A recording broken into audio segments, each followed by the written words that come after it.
বাংলা চলচ্চিত্র জগতে এক অন্যতম প্রতিভাবান পরিচালক, যিনি জাতীয় এবং আন্তর্জাতিক স্তরে বহুবার বিভিন্ন সম্মান দ্বারা সম্মানিত হয়েছেন।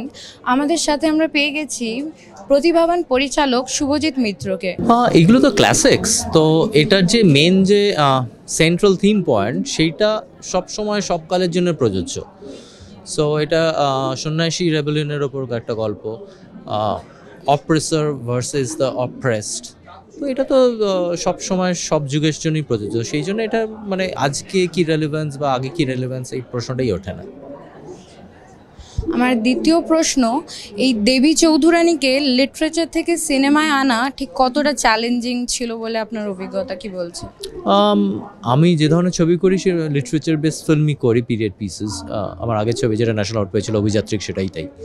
সো বঙ্কিমচন্দ্রের উপন্যাস যেমন আমার এটার মধ্যে রয়েছে, at the same time east India কোম্পানির আর্কাইভাল রেকর্ডসও এটার মধ্যে রয়েছে। মানে বঙ্কিমচন্দ্রের উপন্যাসটা হয়তো 40%, 60% হচ্ছে archival records. So it's more of a reconstruction of the history rather than being true to the novel.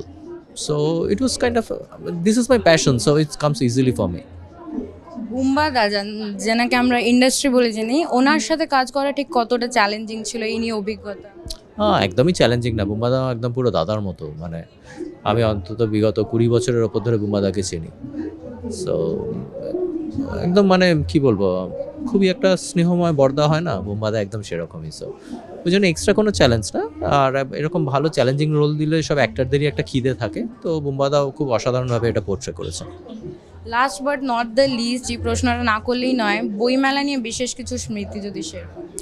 বইমেলা নিয়ে তো অসংখ্য স্মৃতি আছে। মানে যখন ময়দানে হতো তখন থেকে, এটা তো একটা মানে বাঙালির, মানে শিক্ষিত বাঙালির একটা প্রতি বছরের একটা রিচুয়াল। তো তাই না, আমাদের 12 মাসে 13 পার্বণের মতো একটা বইমেলাও একটা পার্বণ।